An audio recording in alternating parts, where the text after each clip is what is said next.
Review of Unit 1. This chapter covers economic systems, production possibility frontier, gains from trade. Economic systems. There are three main types of economic systems: command economy, free market or laissez faire economy, mixed economy. Command economy. An economy in which a central government either directly or indirectly sets output targets, incomes, and prices. Government involvement in theory may improve the efficiency and fairness of the allocation of a nation's resources.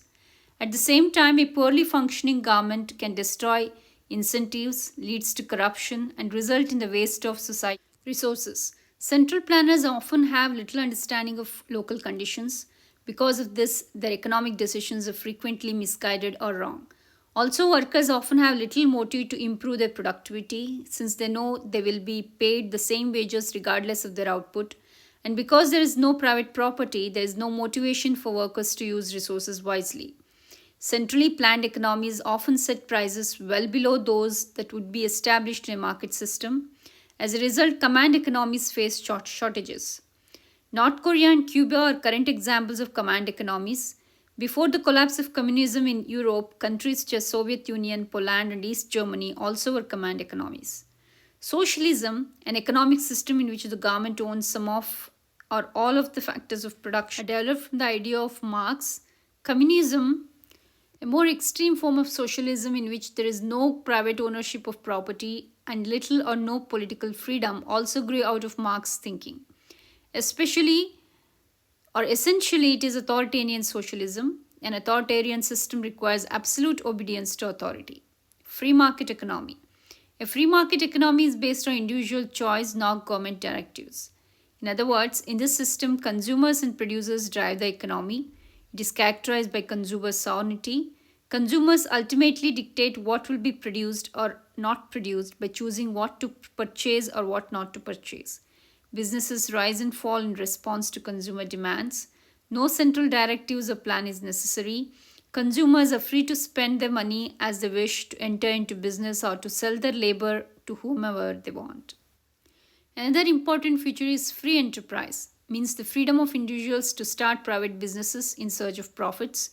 Producers decide what goods and services they will offer. They make choices about how to use their limited resources to earn the most money possible.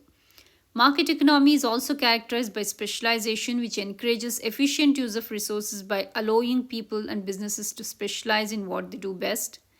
In a market economy, then, individuals act in their own self-interest when they make economic choices. However, as they seek to serve their own interest, they benefit others. As a consumer, you choose to buy the products that best meet your wants. However, this benefits the producers who make those products, because they earn money from your purchases. As Adam Smith noted in The Wealth of Nations, when you make economic decisions, you act in your self-interest, but you are led by invisible hand to promote interest of others. Mixed economy. There are no purely planned economies and no pure laissez-faire economies. All economies are mixed. Individual enterprise, independent choice, and relatively free market exist in centrally planned economies. There is significant government involvement in market economies such as that of United States.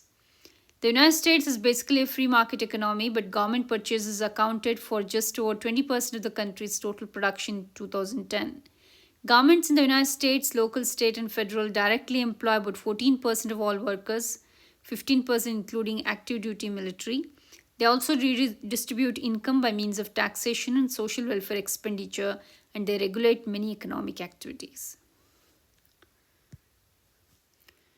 One of the great debates in economics revolve around the tension between the advantages of free, unregulated markets and the desire for government involvement in the economy. Free markets produce what people want, and competition forces firms to adopt efficient production techniques. The need for government intervention arises because free markets are characterized by inefficiencies and an unequal distribution of income and experience regular period of inflation and unemployment. The production possibility frontier. A simple graphic device called the production possibility frontier illustrates the principle of constraint, choice, opportunity, cost, and scarcity. The PPF illustrates a number of very important concepts: scarcity, unemployment, inefficiency, opportunity cost, the law of increasing opportunity cost, economic growth, and the gains from trade. The PPF is a graph that shows all the combination of goods and services that can be produced if all of a society's resources are used efficiently or with given resources and technology. Figure shows a PPF for a hypothetical economy. The y-axis measures the quantity of capital goods produced and the x-axis measures the quantity of consumer goods. If an economy were to end up at point A on the graph, it would be producing no consumer goods at all. All resources would be used for the production of capital.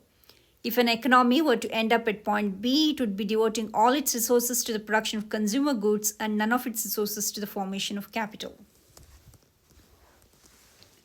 All points in between A and B represent combination of capital and consumer goods that are possible for the society given the resources available and existing technology. While all economies produce some of each kind of good, different economies emphasize different things. Points that are actually on the PPF are points of both full resource employment and production efficiency. An efficient economy is one that produces the things that people want at the least cost. Production efficiency is a state in which a given mix of outputs is produced at the least cost. Resources are not going unused and there is no waste. Points lie within the shaded area but they are not on the frontier, represent either unemployment of resources or production inefficiency. An economy producing at point D in figure can produce more capital goods and more consumer goods, for example, by moving to point E. This is possible because resources are not fully employed at point D or are not being used efficiently. During economic downturns or recessions, industrial plants run at less than their total capacity. When there is unemployment of labor and capital, we are not producing all that we can. Points such as G outside PPF represents combination that cannot be reached or unattainable with available technology and resources. It can be achieved only through technology, new trade and specialization that allow them to expand their production possibilities and move to a point like G. Scarcity, negative slope and opportunity cost. The fact that scarcity exists is illustrated by the negative slope of the PPF.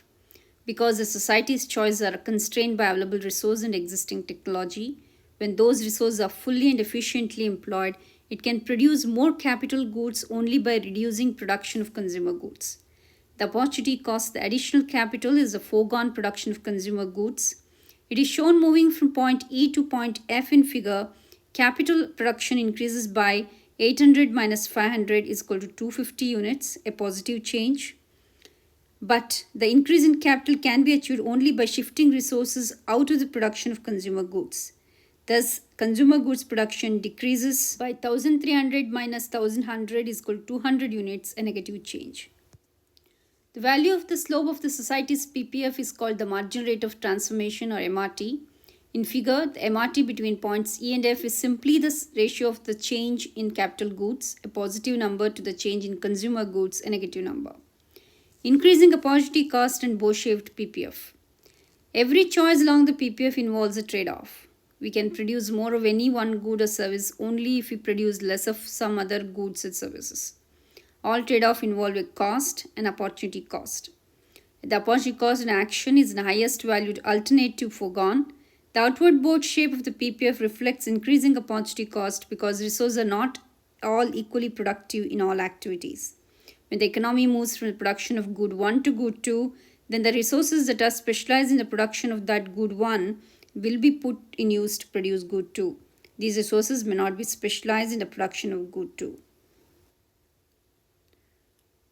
We achieve production efficiency at every point on the PPF, but the best point on the PPF when goods and services are produced at the lowest possible cost and in the quantities that provide the greatest possible benefit, we have achieved allocative efficiency. The cost of economic growth shift in PPF. Economic growth is characterized by an increase in the total output of an economy. It occurs when a society acquires new resources or learns to produce more with existing resources. New resources may mean a larger labor force or an increased capital stock. The production and the use of new machinery and equipment increase workers' productivity.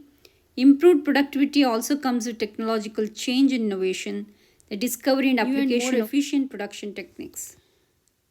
These changes shift the PPF up and to the right. Economic growth brings enormous benefits in the form of increased consumption in the future, but is not free and it doesn't abolish scarcity. Economic growth arises from mainly two sources: the accumulation of capital and technological advances.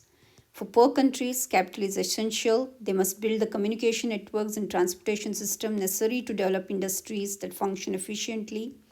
They also need capital goods to develop their agricultural sectors. But capital goods are produced only at a sacrifice of consumer goods. If a nation devotes all its factors of production to producing consumption goods and services and none to advancing technology and accumulating capital, production possibilities in the future will be the same as they are today. To expand production possibilities, a nation must devote fewer resources to producing current consumption, goods and services, and some resources to accumulating capital and developing new technologies. As production possibilities expand, consumption in the future can increase. The decrease in today's consumption is the opportunity cost of tomorrow's increase in consumption. High rates of saving and investment help explain how Taiwan, China, and other Asian countries have grown so fast over the last 3 decades. In figure, to make economic growth happen, we must use some resources to produce new ovens, which leaves fewer resources to produce pizzas. To move to B dash in the future, we must move from A to B today. If we devote no resources to producing pizza ovens and produces 5 million pizzas, our production possibility remain the same at PPFO. But if we decrease pizza production to 3 million and produce 6 ovens at point B, our production possibility expand. After one period, the PPF rotates upwards to PPF and we can produce at point B dash, a point outside the original PPFO. Also, on the new PPF, we still face a trade-off and opportunity cost. Gains from trade. The idea of gains from trade forms one of the central insights of economics. Different people or countries tend to specialize in certain areas.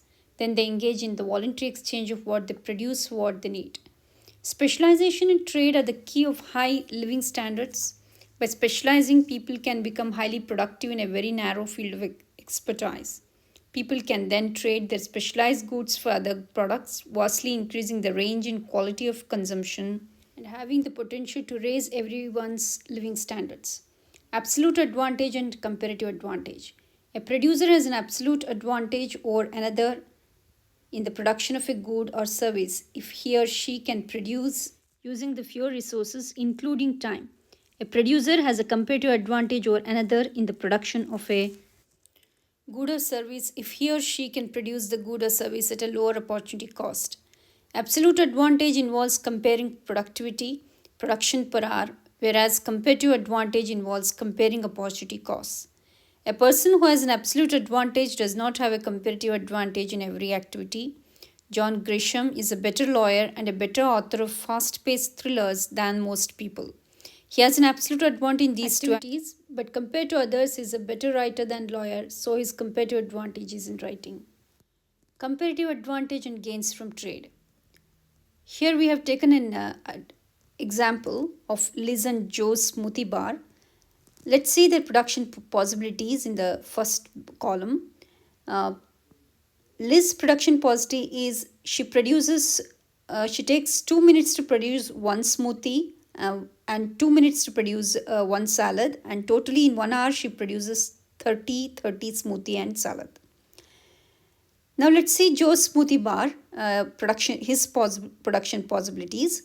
So he takes 10 minutes to produce smoothie and 2 minutes to produce salad and produces 6 smoothies in 1 hour and 30 smoothies or salads in 1 hour. Now let's see Liz's opportunity cost of producing one smoothie. One smoothie is equal to one salad. It means to produce one smoothie she has to give up one salad, and to produce one salad she has to give up one smoothie. Joe's opportunity cost of producing is to produce one smoothie has to give up 5 salad. That means he takes 10 minutes to produce one smoothie. In 10 minutes he can produce 5 salads. And to produce one salad he only has to give up 1/5 of smoothie because he takes only 2 minutes to produce one salad. So if both splits their time equally, between the two, then Liz can produce 15 smoothie per hour and 15 salad per hour, and Joe can produce 5 smoothie per hour and 5 salad per hour. Therefore, Liz has comparative advantage in making smoothie because she gives up or her opportunity cost of producing one salad is one smoothie compared to Joe who has to give up 5 salad for one smoothie. So whereas Joe's comparative advantage is in the production of salad because he has to only give up 150 smoothie to produce one salad, whereas Liz has to give up one smoothie to produce one salad. So Joe has a comparative advantage in the production of salad. Now, if they both come together and trade, let's see how they gain from trade and specialization. Earlier, in the first before trade, the Liz produces 15 salad and 15 salad, and Joe produces 5 smoothies and 5 salads. And after they come together, they specialize. They produce only in which they are specialized or have comparative advantage. So Liz produces 30 smoothies and 0 salads, and Joe only produces 30 salads and 0 smoothies.